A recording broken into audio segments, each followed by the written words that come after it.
बहुत समय पहले की बात है। एक घने जंगल के किनारे एक पुराना और टूटा फूटा मंदिर था। उस मंदिर में 3 बंदर रहते थे, बुद्धू, चतुर और मोनू। तीनों बचपन से साथ थे, पर स्वभाव में बिल्कुल अलग। बुद्धू बहुत भोला था, जो हर किसी पर जल्दी भरोसा कर लेता। चतुर बहुत चालाक और तर्कशील था, हर बात का कारण पूछता।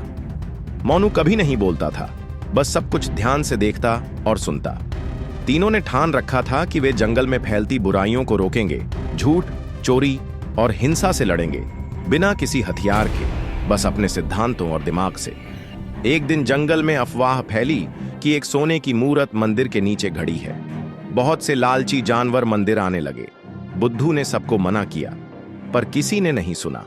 तभी चतुर ने योजना बनाई। उसने नकली सोने की मूरत बनाकर बाहर रख दी और असली को और गहराई में छुपा दिया। धीरे धीरे जानवरों को लगा कि सब अफवाह थी और वे लौट गए। पर मोनू, वो तब भी एक कोने में बैठा मंदिर की दीवारों को देख रहा था, जैसे कुछ ढूंढ रहा हो। समय बीतता गया। बुद्धू गांव में बच्चों को नैतिक शिक्षा देने लगा। चतुर जंगल के जानवरों का सलाहकार बन गया, पर मोनू अलग थलग रहता, मंदिर में चुपचाप साधना करता। एक दिन अचानक खबर आई कि जंगल में कहीं एक खौफनाक शक्ति जाग चुकी है, जो हर रात एक जानवर को गायब कर रही थी। सब डर गए। कोई नहीं समझ पाया ये हो क्या रहा है। चतुर ने बुद्धू से कहा, ये मोनू ही है, जो अब अंधकार की ओर चला गया है। कुछ छुपा रहा है वो। बुद्धू नहीं मान पाया, पर जब उसने देखा कि मोनू हर रात मंदिर में किसी से बात करता है, तो वो भी शंका में आ गया। बुद्धू और चतुर ने एक रात मंदिर में छिपकर मोनू की बातें सुनी, पर मोनू तो किसी इंसान से बात कर रहा था। इंसान? जंगल में इंसान कैसे? वे दौड़े और मोनू को पकड़ लिया। मोनू शांत रहा, फिर पहली बार बोला, अब वक्त आ गया है सच बताने का। उसने बताया कि वो बचपन से ही इंसानों की भाषा समझ सकता था।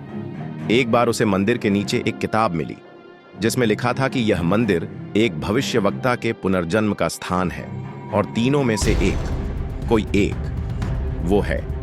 हर 100 साल में एक आत्मा आती है, जो या तो जंगल को बचाएगी या उसे खत्म कर देगी। मोनू जानता था कि वो आत्मा इन तीनों में से ही एक में प्रवेश कर चुकी है, पर उसे ये नहीं पता था किस में।